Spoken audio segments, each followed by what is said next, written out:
This is C.U.R.E Radio, your broadcasting conduit to the latest medical information, facts, and reports from the cutting edge. Your hosts are Anita Finley and Cornelius Myers. And so we're going to do this again and again. We're having so much fun doing this, and Neil and I are just collaborating on, well, what do people really want to know? Some things we talk about are a little quirky, but some things are very serious. So we're going to let Neil start off with something I think a little quirky. Well, good, Anita. Yes, we like to get information to you. It's information that we hope is presented in a digestible form. Some of it will get a little technical today, so if you want to grab a pencil and a piece of paper to jot down notes, we recommend it. But our first subject, I think you just have to sort of sit back and listen, because we'll be discussing pedal appendages.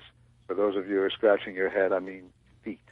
Now, these are some facts that reflexology practitioners will recognize right away. First of all, that the soles of the feet have more sweat glands and pressure-sensitive nerve endings than any other body part, any square inch anywhere. And secondly, feet account for 1/4 of all the human bones, 52 of them in your feet. Now, why is that relevant? I want to talk about shoes. And I know the ladies in the audience right away will perk up, but I think rather than the devil wearing Prada, I think the devil is Prada on this one. Mostly women go for style shoes that really impact visually but are horrible for your feet. As a point of information, check if you have what's called pump bumps. That's a bone deformity that appears on your heel, and that comes when your shoes are badly designed and not healthy for your feet. And they put your foot in an unnatural position, as ultra-high heels do. The bones aren't really capable of supporting you in that position, and they also become inflamed, and the nerve endings do as well, and there's a possibility for hairline fractures. Now, Anita, I know you wear very healthy footwear. But that's a little high heel, and it's interesting. I'm listening very carefully about this because I wanted to comment that because I've modeled for so many years, my feet really almost require a heel. I'm more comfortable in heels, and the doctor understood that. But what I'm having happen now is I'm having calluses on my toes. And I'm been going and getting little things to soften that, but there are times I get out of my car in my garage, I take my shoes off and literally walk to my apartment. So this is a great subject. Do men have problems with their feet also? They do, but they're less fashion conscious. Where it comes in for men is the narrow, pointy shoes that were all the rage for a while. That really causes all kinds of problems for men that you may think are unique to women. Bunions, for example, and hammer toes. And for men, too, nerve pain. It's really terrible when it hits. A lot of times you don't know what it is. It's probably your shoe. Just for a general rule of thumb for both men and women, heels should never be higher than 2 inches, because your metatarsal bones, the small bones in your foot out of the 52 that you have, aren't really set up to take that kind of strain. And you'll see also ankle sprains and strains due to these high heels. And if you've ever walked along the street behind a number of people, you'll notice ahead of you there's all of a sudden, for no reason, a woman will stumble. Well, that has to do probably with the fact that she wears stiletto heels, and the narrow heel surface that strikes the ground gives her no balance whatsoever. Or on the other end of the scale from stilettos, they might be wearing ballet flats. Now, they're cute and they look very fashionable, but there's no arch support in them. So that's really walking into flat feet and nerve pain. Flip-flops are really an extremely unfortunate invention. They may be very handy for the beach, but if you're diabetic, for example, there's no real prevention of injury to your feet, and the last thing you want to have happen is that you have some bruises or cuts if you're diabetic to your feet. It's the worst possible thing. Another terrible symptom is plantar fasciitis, which is the inflamed, torn tissue on the bottom of the foot from stretching the toes up in an exaggerated angle. Maybe the worst ones that I could list today, platform shoes. They are killers, and they kill all the biometrics of walking, so your whole body is thrown out of kilter. And as we've said, men and women both suffer from pointy-toed shoes, bunions, hammer toes, nerve pain, and feet are really something that you should have taken care of. If you're a practitioner of reflexology, you know how important they are. Now, I'm going to jump in with something because I can get very good shoes with wonderful padding, and probably an hour after I'm walking, they may not be very high heels, just maybe 2-inch, 3-inch heels, but all of a sudden the bottom of my feet start to hurt. And so I told that to a podiatrist who also does surgery. And she said there's something very new, and I can't find it, or maybe that's another subject. She said what we're doing now is we're actually taking fat from people's skin, body, and we're reinserting it in the sole of the feet because as one ages, that dissipates. And I said to myself, there is no way I'm going to do that. I'm going to get very comfortable tennis shoes. Great idea, and you'll benefit immediately. You'll feel more mobile and certainly less discomfort, and your feet will be very happy. You ever do reflexology? Yes, I actually was in Singapore, and they do a different kind of reflexology. They are serious. This is not have fun with your feet and and they just work the very points. People scream out loud. I mean, they really do reflexology. So that's not the kind you're talking about, but the Asian that's a natural for them, isn't it? It certainly is, and they have that little kit, and in the kit are different sized balls, and they put them on their fingers as if they were rings with the balls outward, and they grind those various balls into the bottom of your foot, exciting some of the nerve connections, and all of your nerves are connected to the sole of your feet. So those kinds of manipulations really affect your general health, everything from breathing to circulation to even sexual stimulation through the sole of the foot. And my massage therapist is so good at massaging my feet. She spends a lot of time on that before she gets to my back and my shoulders. So I feel very good. I'm glad this has been an excellent subject, I think, for our listeners, because I think if we had call-ins, everybody has a foot problem. So, okay, well, we'll go on with that. And everyone just watch the size of your heel and go to your podiatrist and take care of your feet, right? Absolutely right. They're your pedestal on earth, and you really should be standing securely. Speaking of securely, have you sought the C.U.R.E. flu shot yet? Have you had your shot? Of course I do. I have, Dr. Mencia is there every year. I get that shot about November. Bill gets his shot. How about you? I certainly do. I get mine in Europe, so actually I'm getting a little different strain from what you're getting. And I always ask my doctor the same questions, and the answer always seems to be shifting every time I do. One, is this really doing any good? And he explained to me the last time out that there are 3 types of flu virus, A, B, and C. A and B are really the villains for 20% of the population who get flu. C is the less severe form of it. But there are thousands of subtypes of viruses, and the shots that we get, Anita, only protect us against 40% of them. But that 40% is still good. It's much better than, because we were talking about this on the radio show with Dr. Mencia, and people will say that. They'll say, oh, well, it's still, I may still just only get a certain amount. He said, yes, but that's better than nothing, especially for the aging population. As you were saying, the aging population suffers a great deal when they have the flu and can drive them into the hospital. Very true. And there are a lot of myths out there about flu shots that I want to cover in a second, but people should be aware this year, particularly because of El Nino and all the phony weather we're having, that the flu season has been held off. Normally, we'd be very deeply into it now because it usually begins as early as October, but it starts to peak in December. This year, it won't peak probably until the end of next month. And that doesn't mean that you can put off your flu shot. The flu shot will take care of you, but one of the myths about it is that you only need 1 shot for the entire year or 2 years. Not true. It has to be refreshed every time the season comes along. And the flu virus activity will continue until well into possibly March, and even on occasion into May. And just as good as a shot, Anita, is the practice of washing your hands several times a day. And you know how you do that?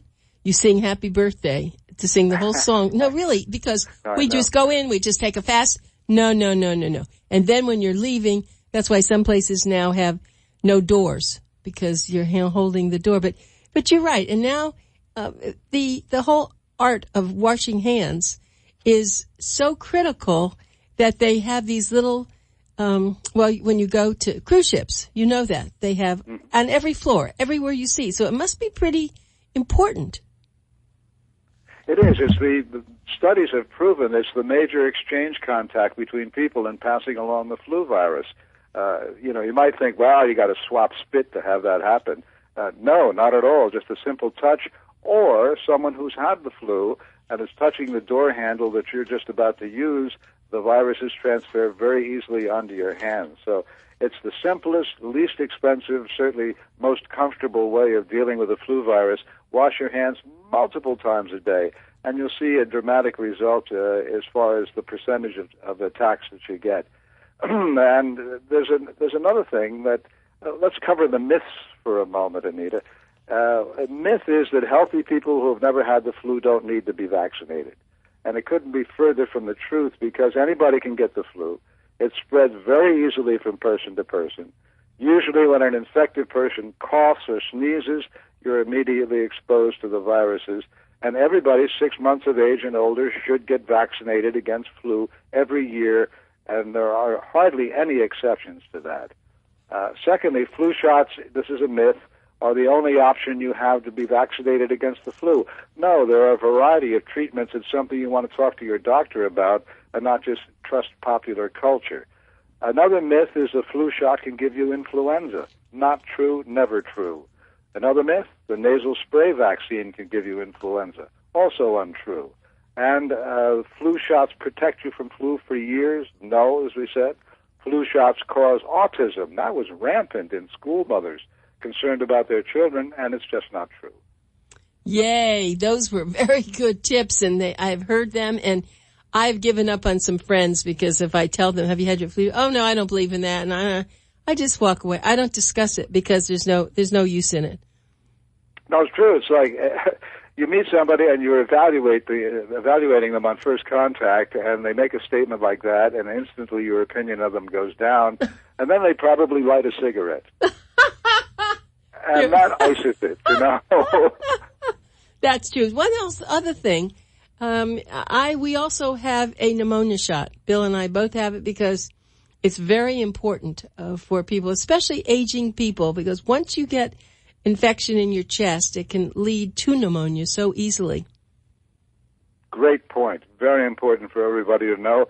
And all the help that you can give yourself by being intelligent and living your life in a balanced way is something that really can help the aging process to be more comfortable. And I did want to start to move on to that subject now, Anita. There have been some amazing developments in the biology of aging, Anita. Well, listen, that's my kind of topic. You know that. I know. For those of you who don't know, you should. Anita is an accomplished gerontologist and a specialist in aging, and has kept up lifelong research, contact, support groups, and involvements with organizations that assist in aging processes. You are truly an expert. I don't know why I'm talking about this. You should be the one that's on the lead. But it is a recent breakthrough. The University of Oregon State has suggested that it may be possible to slow age-related disease with new types of treatment. Scientists have tracked the syndromes associated with aging to their biochemical roots, and they've identified a breakdown in genetic communication as part of the problem. The findings imply that aging happens for a reason, and that while aspects of it may be inevitable, there are ways that they can slow down disease development. The new study outlines findings about a protein, the NRF2, that helps regulate gene expression and the body's reaction to various types of stressors. We're very excited about the potential of the area, according to the chief researcher at Oregon State. At least one important part of what we call aging appears to be a breakdown in genetic communication, in which a regulator of stress resistance declines with age. As people age and their metabolic problems increase, the level of this regulator, once again NRF2, should also be increasing to deal with the problems, but in fact they found now through research that it's declining. And NRF2 is a monitor and a messenger, according to researchers, and it's on the lookout for problems with cells that may be caused by many metabolic insults of life. That's oxidative stress, toxins, pollutants, and other metabolic dysfunction. It would mean so much, Anita, if they can isolate this gene and reverse it. Yeah, when I was reading all about this, I was ecstatic. And something that a lot of this comes out of the Linus Pauling Institute at the Oregon State University. Actually, they're a world leader in the study of micronutrients. That's something that's going to be really coming out strong. And their role in promoting optimum health by preventing and treating disease. So they're doing a lot of major areas of research, including heart disease, cancer, aging, and neurodegenerative disease. And I have really done a lot of research in this whole area, and we're not going to do it this show, but there's a whole thing called telomeres, and we'll want to talk about that and how that can also influence how long you live. But one thing it did say so much in this article was the stress.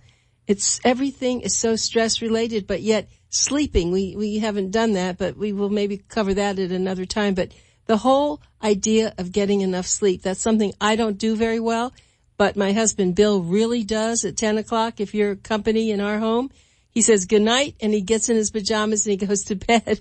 And he, of course, is 92. He must know something we don't, Neil. He's not only 92, he's sharp as a tack. I mean, well, but that's all part of, the aging. And no one wants to live, we've always agreed, into their 90s or 100 if they're not feeling well and they're incapacitated.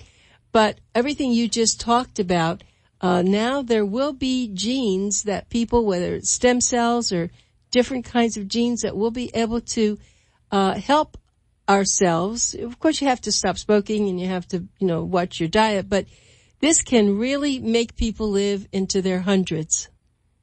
And what you just touched on is so important because it's so accessible. Some of the things found to be healthy for individuals in diet or lifestyle may be so because they help conserve the proper balance between the actions of these enzymes we're talking about and the declining of age.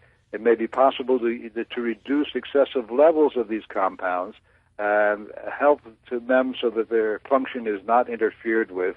And our aging results could be slowed down to the point where not only are we healthier, but we're happier and we're much more comfortable.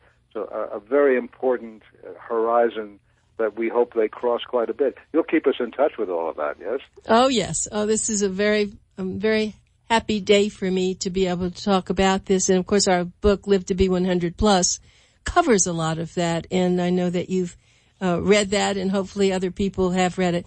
Well, let's get some factoids in here. We've been a little serious today.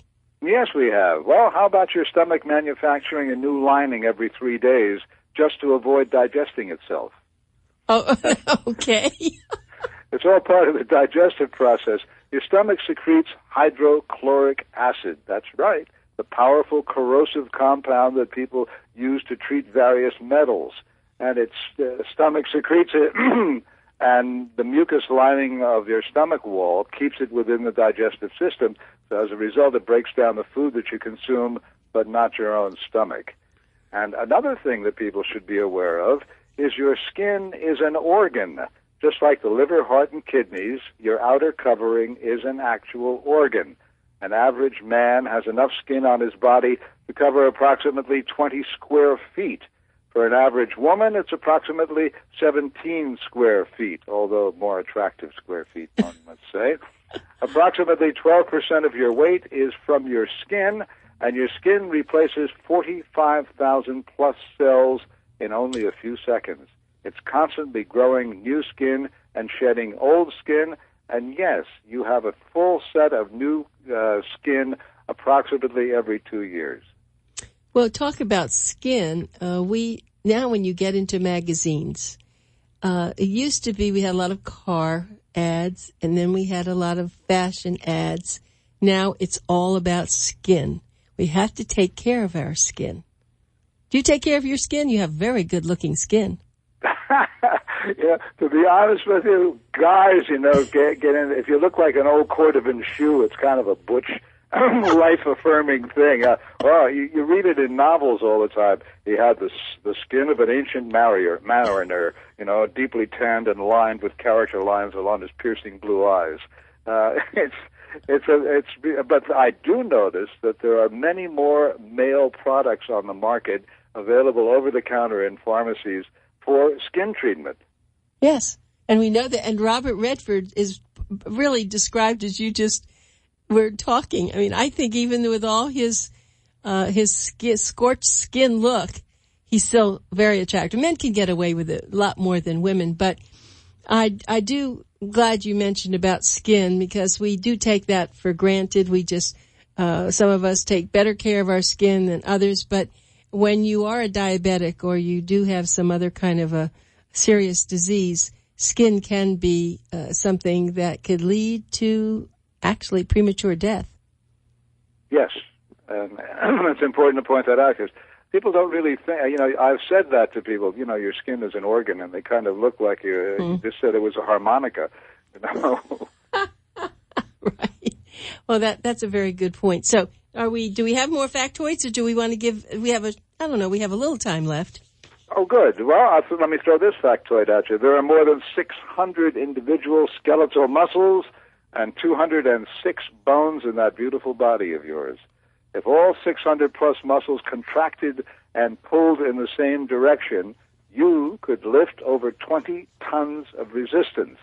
Additionally, the adult skeleton is composed of 206 bones, but at birth, an infant skeleton contains approximately 350. Now, over time, some of those 350 bones fuse together, and they gradually grow to the 2006 adult figure.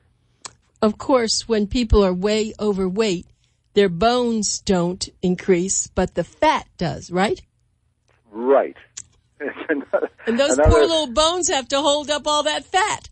I know, and we see what we used to call dowager humps a lot when people are bent over, and that's to do with muscles pulling against the skeleton, with bad posture, with bad shoes, with bad health habits. Speaking of health habits, are you a vitamin taker? I was hoping you would get into that. Well, I am and I'm not. I take certain vitamins. I do try to eat healthy foods that have vitamins, but that's a big issue. Do you think we have time to tackle that today? Well, I can throw another factoid at you. We can pick it up the next time around. Well, we have about 4 minutes. I think we can get through this. I think it's a very important topic. Good. Let me take these vitamins so my energy's up, and we're up and off. This is going to be shocking for some people, and anything that we say on the air that affects you, that you don't trust, get in touch with your doctor. Have a working relationship with your caregiver. Be able to pose questions to him on things that puzzle you or seem to be conflicting. And this next statement shows that a recent look at multivitamins by Johns Hopkins researchers, there is no proof of benefit. There is evidence of possible harm from high doses of certain vitamin supplements. Find out which ones are really beneficial to you. You can talk to your nutritionist, to your doctor, or do research on your own. But half of all American adults, including 70% of those age 65 and older, take a multivitamin or other vitamins or mineral supplements regularly. I do myself. The total price tag exceeds, and this is where the pharmaceutical companies are smiling in the wings, $12 billion per year. Now, that's money that Johns Hopkins nutrition experts say could be better spent on nutrition-packed foods like fruit and vegetables, whole grains, low-fat dairy products. In an editorial in the annual Journal of Internal Medicine entitled Stop Wasting Money on Vitamin and Mineral Substances, they say that an analysis of research involving 450,000 people found that multivitamins did not reduce risk for heart disease or cancer. A study also tracked the mental functioning and multivitamin use of 6,000 men for 12 years. They found that multivites did not reduce the risk for mental decline, such as memory loss or slowed down thinking. And a study of 1,700 heart attack survivors who took a high dose of multivitamins or a placebo for up to 55 months, rates of later heart attacks, heart surgeries, and deaths were similar in the two groups, placebo and vitamin taking. Something to think about. Well, I want to tell you, I started giving our dog a vitamin, and it has so many nutrients in this vitamin. How could it not help Snowy do better? And I do notice she's much more perky. She walks faster. I think it really makes a difference. Now, we do have a lot of vitamin companies, and I think that's a point we don't want to go over, but there are vitamin companies and there are vitamin companies. Some have really good products and others are really fooling the public because there are no FDA researchers. I mean, that's the problem, that nothing is controlled with the vitamins, and that's one reason why there's been such a disparity with the doctors. A lot of doctors take vitamins, and some feel that things like, well, vitamin C, for example, and vitamin D, and anyway, we'll have to, that can be an ongoing subject, Neil, but I guess we're going to be running out of time, and I know that next week when we come on, I'd really like to touch a little bit on prostate cancer and some of the excellent things that are happening with that. So I'm really glad that we did this show today, and I hope everyone's enjoying it, listening. If you have any comments, you can call our office at 561-864-1101, or you can listen to these shows on YouTube and just put in C.U.R.E Symposium or C.U.R.E radio, and you should be able to get them. So thanks so much, Neil. I learn so much when you talk. Learn one more thing. 95% of all vitamins are made in China. Okay. I like Chinese food. It's okay. Goodbye. Stay healthy. Okay.